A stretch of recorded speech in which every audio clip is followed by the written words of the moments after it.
तातीर्थ औँसीको सबैजनालाई शुभकामना। मेरो मम्मी काठमाडौँ आउनुभएको छ अनि मदर्स डे सेलिब्रेट गरिरहेछौँ हामी चाहिँ। अनि त्यसको लागि हामी प्रिपरेसन गरिरहेछौँ। मम्मीलाई के पनि थाहा छैन। बिहान चाहिँ हामीले अलिकति टिका लगाएर मम्मीलाई चाहिँ के अरे विस गरिसकेका छौँ। अनि मम्मीले हामीलाई दक्षिणा पनि दिइसक्नु भएको छ।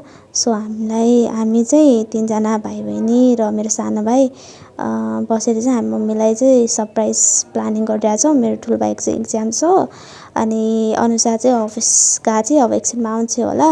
सो हामी चाहिँ एकदमै फुल फोकस छौँ मम्मीलाई सरप्राइज दिन। मम्मी 2चोटि आइसक्नु भएको छ।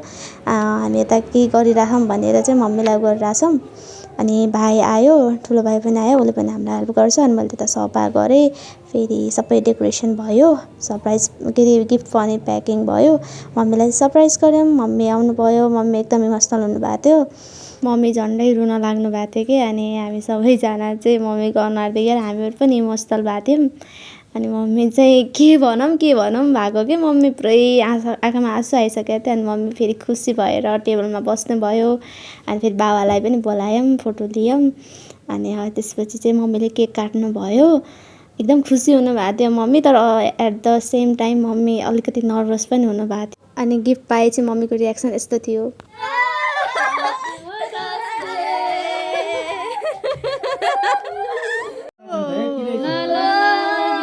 मम्मी चाहिँ खुसी हुँदै गिफ्टहरू अनप्याक गर्दै हुनुहुन्छ। हामी सबजना एकदम खुसी छौँ मम्मीको खुसियाली फेस देखेर। अनि भाइ पनि एकदम खुसी भइरहेको छ। मम्मी एकदम खुसी हुनुभएको छ। सबैजना रमाइलो भइरहेछ। अनि हामी सबैजना मिलेर सानो मम्मीलाई गिफ्ट दिएको थियौँ। अनि उहाँ चाहिँ एकदम खुसी हुनुभएको थियो गिफ्ट पाएर। अनि त्यसपछि हामी सबैजनाले चाहिँ इन्डिभिजुअल फोटो लियौँ मम्मीसँग। त्यही हो, यसरी नै हामीले मदर्स डे सेलिब्रेट गऱ्यौँ। आमालाई 2 शब्द भन्न चाहेँ मैले। मेरी आमा म हुनुको अर्थ हो हजुर। मेरो आराधना, मेरो खुसी, मेरो जीवनको पहिलो सपना हो हजुर। यी आँखाले हजुरको खुसी र एक मुस्कान सधैँ हेर्न पाऊँ आमा। मुटुभरिको माया हजुरलाई। Happy mother's day.